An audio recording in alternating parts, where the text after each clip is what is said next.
Hi there and welcome. Today we're going to be doing a class to ease lower back pain.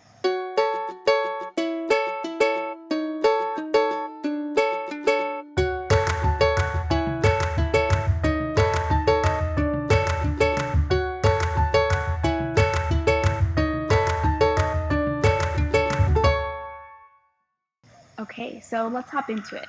This class is going to be a little bit easier.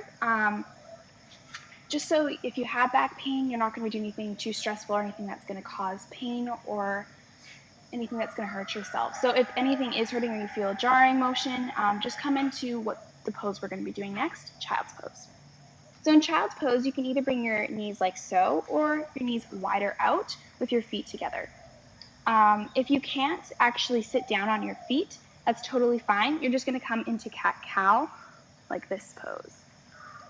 If you can, then that's perfect. I personally enjoy doing bringing my knees closer together to give my back a little bit more of a stretch. So when you're coming down, bring your forehead down to the ground, and you can bring your hands behind you. This is a variation of child's pose. So in here, you just want to be relaxing your arms, and you should feel a big stretch in your lower back. We're going to take 3 breaths here. So inhale and exhale.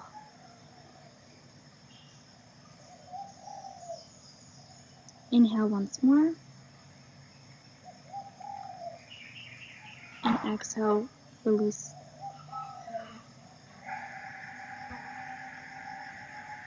Once more time. Inhale and exhale. Okay, you're going to slowly rise up. And we're going to come into tabletop. Tabletop is just bringing your hands forward and bringing your knees about hip distance apart. So now we're going to come into cat-cow. One thing for your lower back is it might really bother you to do cat. Cat is this pose where you're just arching your back and looking forward. This might hurt you, so if this does, then you can just do cow, which personally I like this one better. So you're just going to be arching your shoulders and pushing your lower back down. And then if you don't want to do cat-cow, which is going up and coming down, you can just go up into cow and then back to tabletop. Okay, we're going to do 3 rounds of this. So inhale, roll your spine up, pushing your arms away from you, and exhale, either come to cat or to tabletop, looking forward. Inhale, arch your back, pushing your hips down towards the ground, and then exhale, come down, looking forward, or just staying in tabletop. Once more, arch your back, rolling your shoulders up and away from you. And exhale, come down, looking forward or to tabletop. Okay, so you can either stay here or we're going to do a slight core activation exercise just because a big part of your lower back hurting is common to not have a very stable core. So we're just going to do a really easy core exercise. So you're just going to lift your right arm forward, lift it down, lift your left foot back, lift it down, trying to keep your back stable and strong. Lift your left arm forward, place it down towards the ground, and lift your right leg to the back and down. You can keep doing this, just lifting your right arm and your left leg, your left arm and your right leg. Or if you want to pick it up a little bit and you're finding that this is rather easy, then you can lift your right arm and your left leg up, in, and down.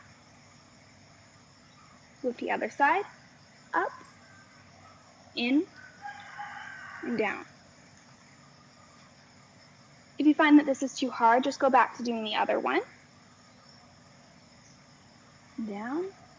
One more round on the other side. Up, in, and down. Beautiful. Okay, so now we're going to come into downward dog.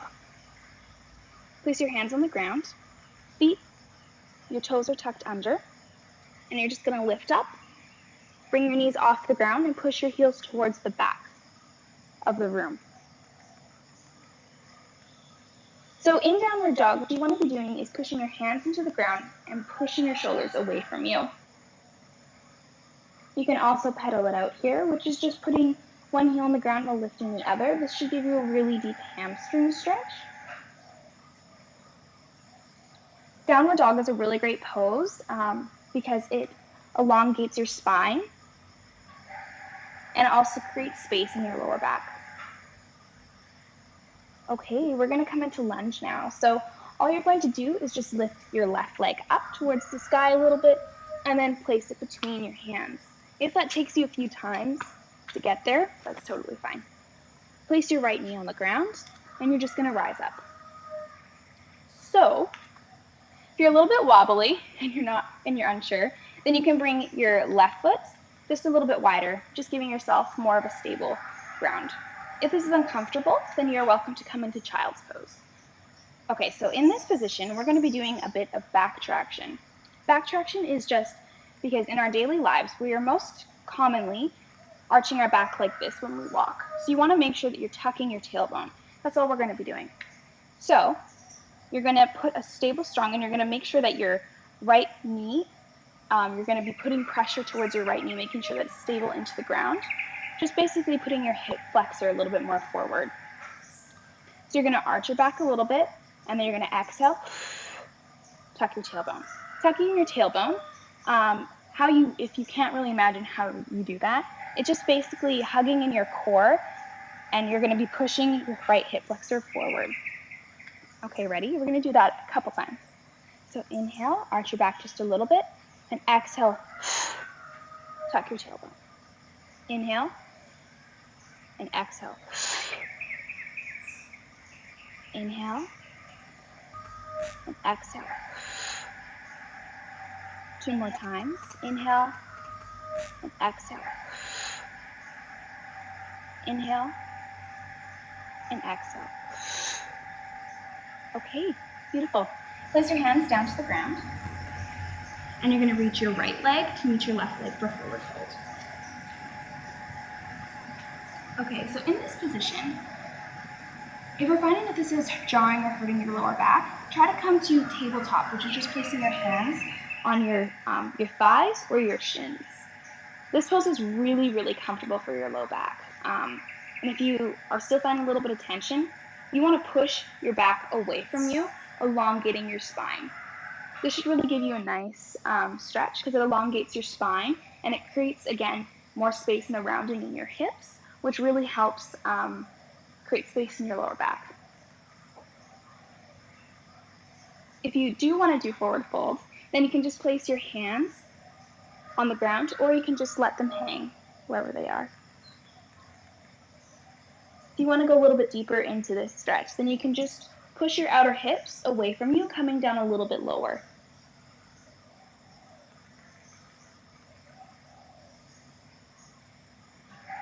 We're going to take 3 breaths here. You're also welcome to switch up the variations. You don't have to stick with one the whole time.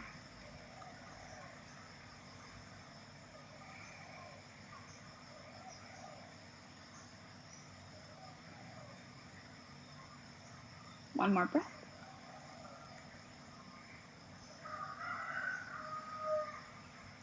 Beautiful. Now you're going to place your hands down to the ground, and you're going to walk your feet back for downward dog.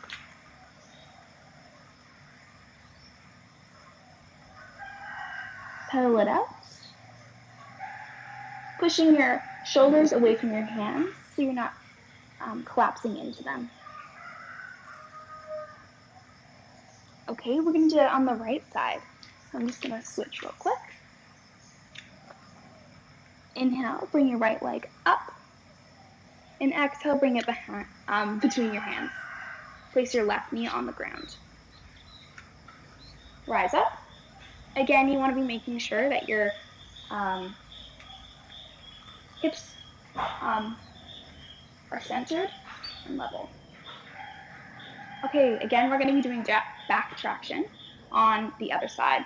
So all you're going to want to do is just push your left hamstring forward towards the front of the room. And you also want to be making sure that you're activating your left glutes, just because if it's not activated, that's another good key component of making sure that you're tucking your tailbone. Okay, so making sure that you're stable and strong. You can place your hands on your belly and your back just to make sure that you're getting the motions, or you can just keep your hands on your right thigh. Okay, ready? Inhale and exhale. Push everything forward. Inhale, exhale. You should get a nice hamstring stretch when you exhale.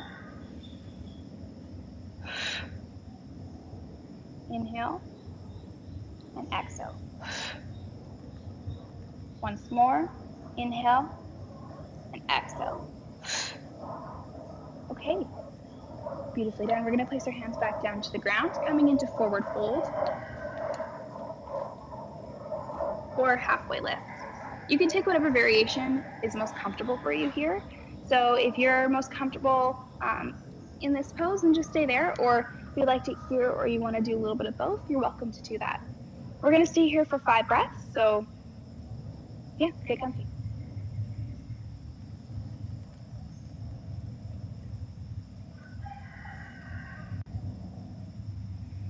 Try to release everything. Just relaxing a little bit more.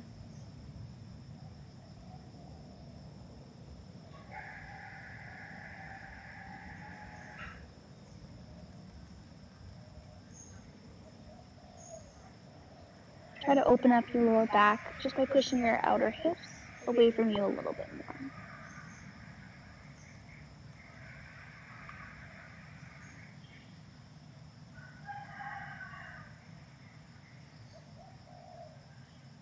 Okay. As you're ready and when you're done your 5 breaths, you can meet me in downward dog.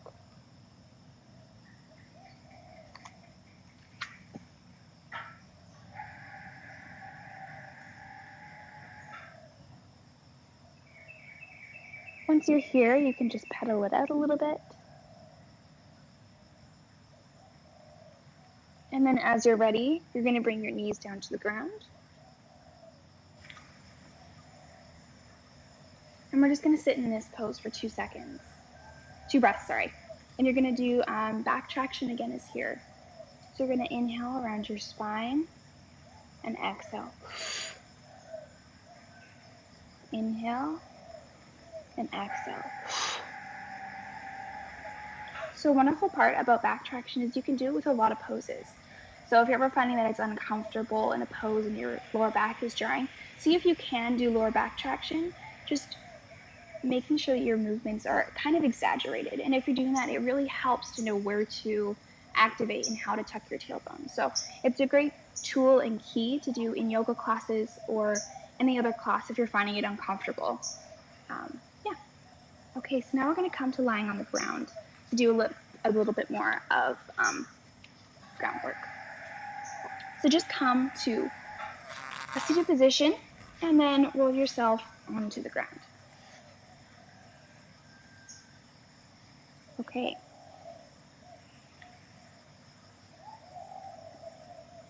You can place your hands at your side or your hands on your stomach. You're going to bring your knees together and just your feet off the ground, on the ground, sorry. We're going to spend 2 breaths here.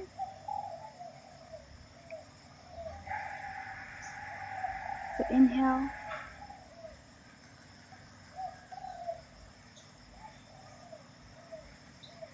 And exhale. Inhale. Try to notice your surroundings and see if you can listen to anything else that's not this video. Is there any other sounds in the room? And exhale. Okay, we're going to bring our knees in. We're basically giving ourselves a great big hug. So if you can't do this pose and it's a little bit too tight, then you can keep your knees above your hips and your feet on the ground. If you can, then you can either bring your hands on the back of your thighs or on the front of your shins, just pulling them in towards your chest. Whatever variation you do, that's totally fine. If you want, you can rock it out a little bit. This is my favorite pose for lower back. So if my lower back is ever hurting or feeling a little bit tense, then I try to do this pose because it really makes sure that your back is rounding, making space in your lower back.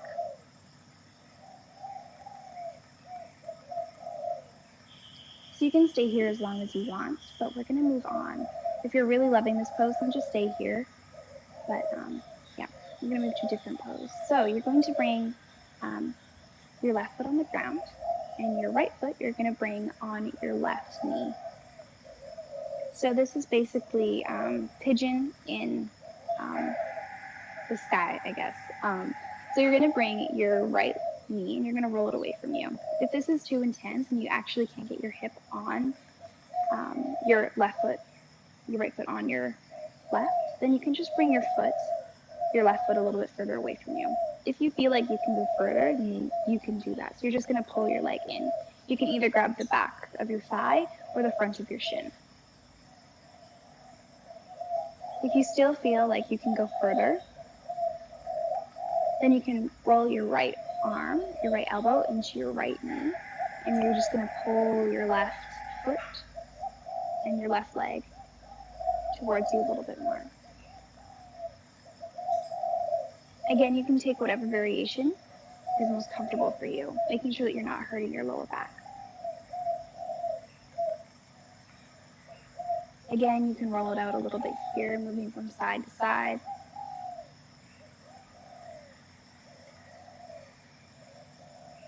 And again, if this pose is at all uncomfortable for you, then just stay in your great big hug.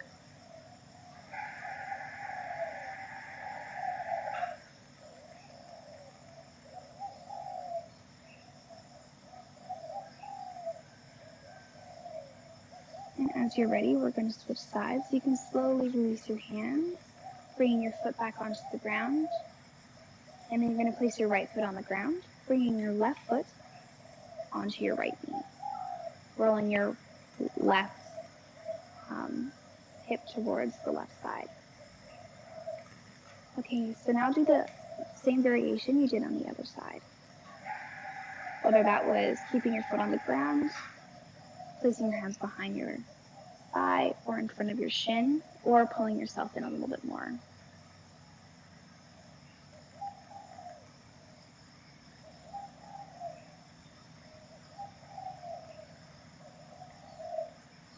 And if you want, you can also roll it out a little bit, moving from side to side.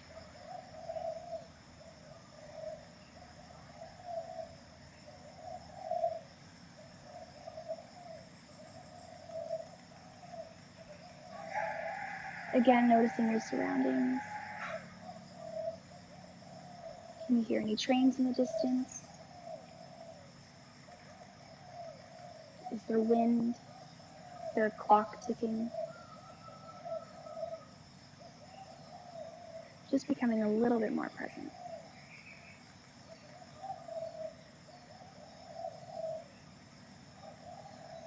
Okay, and as you're ready, we're going to give ourselves one more great big hug, rolling your knees in, rolling from side to side.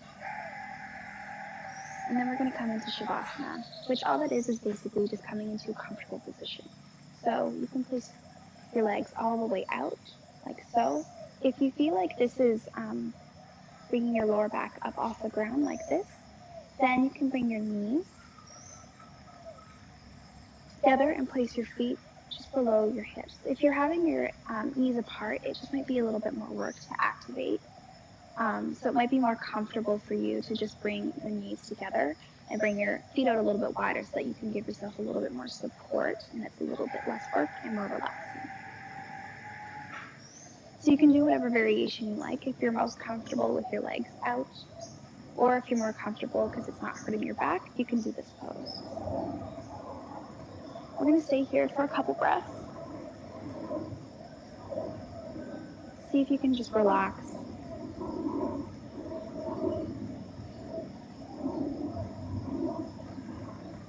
Hopefully feeling a little bit more ease in your back now that you've stretched it out a little bit.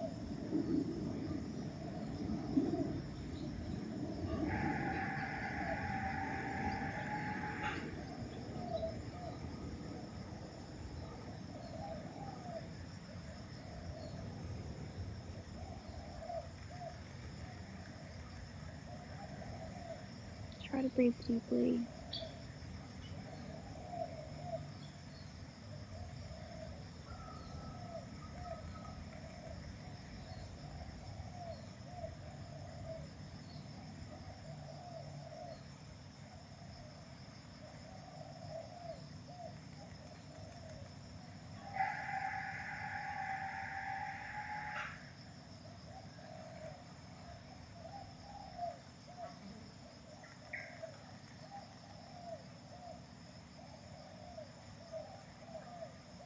And as you're ready,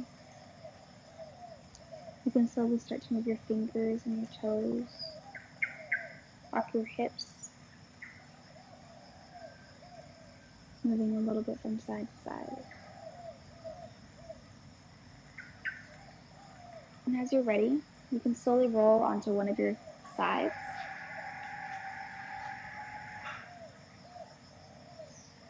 And then, keeping your eyes closed, you're slowly going to come up into a seated position.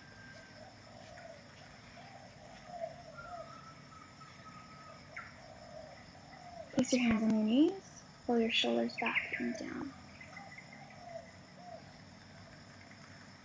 You can slowly blink your eyes open when you're ready. I thank you so much for joining, and I hope this helped your back a little bit in some way.